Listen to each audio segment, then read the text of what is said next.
Today's headline is The Railroad Engineer.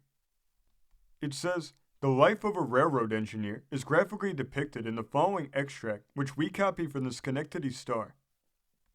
But the engineer, he who guides the train by guiding the iron horse and almost holds the life of passengers in his hands. His is a life of mingled danger and pleasure. In a little 7x9 apartment, with square holes on each side for windows, open behind and with machinery to look through ahead, you find him. He is the pathfinder. He leads the way in all times of danger, checks the iron horse, or causes it to speed ahead with the velocity of the wind at will. Have you ever stood by the track of a dark night and watched the coming and passing of a train? Away off in the darkness, you discover a light, and you hear a noise, and the earth trembles under your feet. The light comes near. You can compare it to nothing else but the devil himself, with his terrible whistle. The sparks, you imagine, come from Beelzebub's nostrils, the fire underneath that shines close to the ground, causing you to believe that the devil walks on live coals. It comes close to you. You back away and shudder. You look up, and almost on the devil's back rides the engineer.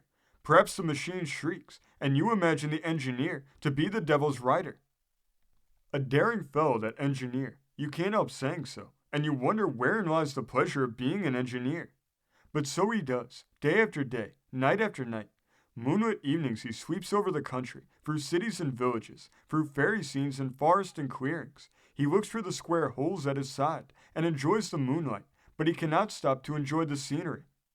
Cold, rainy, muddy, dark nights, it's the same. Perhaps the tracks are undermined or overflowing with water. Perhaps scoundrels have placed obstructions in the way, or trees have been overturned across the track. And in either case, it's almost instant death to him at least, but he stops not.